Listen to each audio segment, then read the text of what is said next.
Good morning students, welcome to my KJ classes. आज मैं आप लोगों के लिए लाई हूँ प्रत्यय का सेकंड भाग दतित प्रत्यय। आज हम दतित प्रत्यय के बारे में आपको बताएंगे। दतित प्रत्यय में हम देखेंगे कि इसको भी कई भागों में बांटा गया है। पर सबसे पहले हम देख लेते हैं कि दतित प्रत्यय में क्या है, इसकी परिभाषा क्या है। वह प्रत्यय जो संज्ञा, सर्वनाम, विशेषण आदि शब्दों में जो प्रत्यय लगाकर बनाया जाता है उसे हम दतित प्रत्यय कहते हैं। संज्ञा, सर्वनाम, विशेषण और अव्यय शब्दों में जब कोई प्रत्यय लगा करके एक नया शब्द बनाया जाता है तो उसे हम कहते हैं दतित प्रत्यय। कृत प्रत्यय क्या था? सिर्फ क्रियाओं के साथ, जिसपे जो क्रिया के मूल रूप या धातुओं में हम प्रत्यय लगाते थे तो वो कृत प्रत्यय था। लेकिन दतित प्रत्यय में क्या है? संज्ञा, सर्वनाम, विशेषण या अव्यय शब्दों में जब हम कोई प्रत्यय जोड़ते हैं तो उसे हम कहते हैं दतित प्रत्यय। अब दतित प्रत्यय को करीब आपको 10 भागों में बांटा गया है।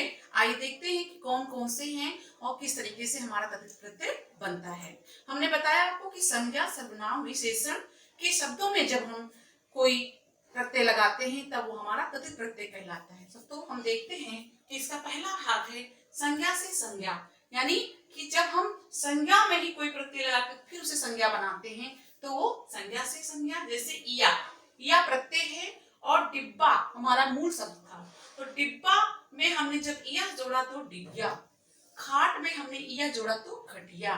उसी तरीके से बूढ़ा में हमने पा जोड़ा तो बुढ़ापा, यानी ये संज्ञा से संज्ञा शब्द ही बन रहा है। सुनार, सोना में आर शब्द जोड़ दिया तो सुनार, लोहा में आर शब्द जोड़ दिया तो लोहार। ठीक है। और फिर हारा हमारा प्रत्यय था, लकड़ में हमने जोड़ दिया तो लकड़ हारा। तो इस तरीके से संज्ञा बना। फिर विशेषण से संज्ञा, कोई हमारा विशेषण है और उसमें प्रत्यय लगाकर फिर हम उसे संज्ञा बनाते हैं। जैसे हमारा जानिए, मान लीजिए मूल शब्द हमारा लघु था, विशेषण, और उसमें ता प्रत्यय लगना से वो लघुता संज्ञा बन गई। सुंदर था, सुंदरता। उसी प्रकार से मीठा में आस जोड़ दिया तो मिठास, खट्टा में खटास। आहट, कड़वा था, कड़वा हमारा मूल शब्द था, आहट जोड़ दिया तो कड़वाहट। फिर संज्ञा से विशेषण, कोई समझो ऊन है, ऊन को हमने ई जोड़ा, प्रत्यय लगाया तो ऊनी हो गया। नमक था, हमने इन जोड़ा तो नमकीन हो गया। इसी तरीके से हमारा संज्ञा से वो विशेषण बन गया।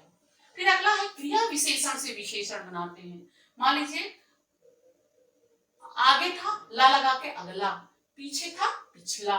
इस तरीके से लिंग बोधक, कभी कभी हम लिंग, स्त्रीलिंग, पुल्लिंग बनाते हैं तो उसमें जैसे आर लगाकर भैंसा, मौसा, इस तरीके से लिंग में परिवर्तन करते हैं। अस्तर बोधक है, तर लगाकर, ऊंचा है तर लगा दिया तो उच्चतर, तम लगा दिया तो उच्चतम। इस तरह से अस्तर बोधक प्रत्यय बनता है। व्यवसाय बोधक में जैसे हमारा सोना था, आर लगा दिया तो सुनार बन गया। उस तरीके से गुणवाचक में दया में हमने लू प्रत्यय लगा दिया तो दयालु, कृपा में लू प्रत्यय लगा दिया तो कृपालु। उसी प्रकार से फिर अगला आता है कृतवाचक संज्ञा बनाने वाले, यानी कि कर्ता के रूप में संज्ञा जो बनते हैं उसे हम कृतवाचक संज्ञा बनाने वाले प्रत्यय कहते हैं। जैसे हमारा अक्कड़ प्रत्यय है, घूम में लगा दिया तो घुमक्कड़, घूमने वाला। आग प्रत्यय है, तैर में लगा दिया तो तैराक, तैरने वाला।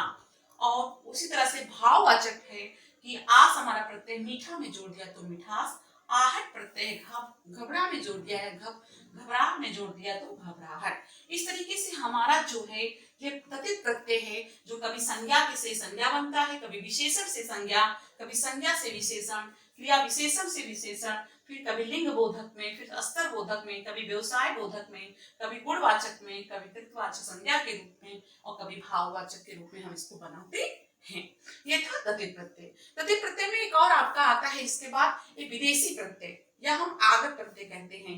वह प्रत्यय जो हमारे उर्दू, फारसी, अंग्रेजी शब्दों में प्रत्यय लगाकर जो बनाए जाते हैं उसे हम विदेशी प्रत्यय भी कहते हैं। आइए मैं आपको बताती हूँ कि विदेशी प्रत्यय कौन कौन से हैं।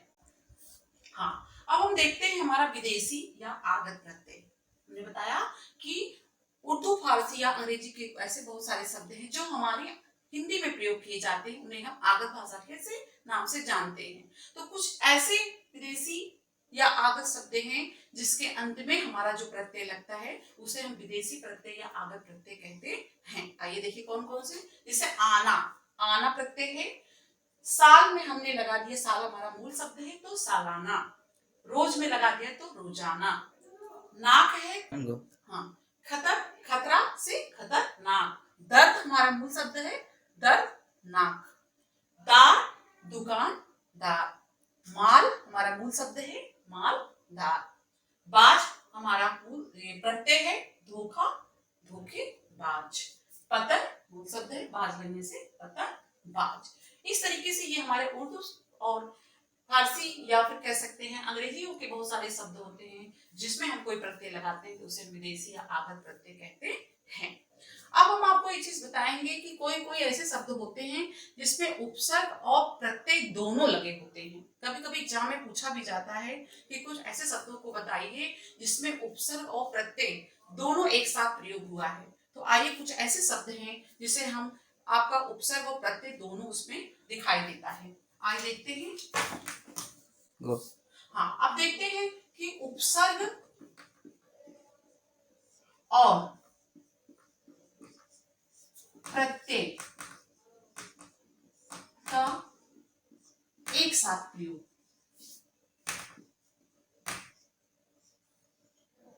एक साथ प्रयोग देखिए, जैसे है अपमानित शब्द। एक शब्द है आपका अपमानित। अब इसमें हम देखेंगे उपसर्ग और प्रत्यय दोनों का प्रयोग हुआ है। जैसे अब यहाँ क्या है आपका उपसर्ग है, ठीक है। और मान, इसमें क्या है आपका मूल शब्द है, मूल शब्द है, ठीक है। और इत इसमें क्या है अपमानित। नित शब्द लिखा है ना, इत में आपका क्या है, नहीं आपका मान तो हो गया, इत लगा है, इत प्रत्यय हो गया अपमानित। इस तरीके से आपका इसमें उपसर्ग, मूल शब्द और प्रत्यय एक साथ दोनों का प्रयोग हुआ है। इस तरीके से उपकारक शब्द कह सकते हैं, उपकारक। उपकारक में देखिए उप क्या है, उपसर्ग हो गया आपका, ठीक है। कार क्या है आपका मूल शब्द है, मूल शब्द है। और अक क्या है आपका प्रत्यय। इस तरह से आपको बहुत सारे शब्द मिलेंगे जिसमें उपसर्ग और प्रत्यय का एक साथ प्रयोग दिखाई देता है, ठीक है। तो आप मैं आशा करती हूँ कि उपसर्ग और प्रत्यय को आपको अच्छी तरीके से समझ में आ गया होगा। अब आगे हमारा शब्द निर्माण की प्रक्रिया में एक अगला भाग बचता है समास। तो आपको हम अपने अगले वीडियो में समास के बारे में बताएंगे। उपसर्ग और प्रत्यय आपको समझ में आ गया होगा, ठीक है। अगर आपको मेरा वीडियो अच्छा लगा होगा तो लाइक करें, शेयर करें, सब्सक्राइब करें और बेल आइकन को जरूर दबाएं। धन्यवाद।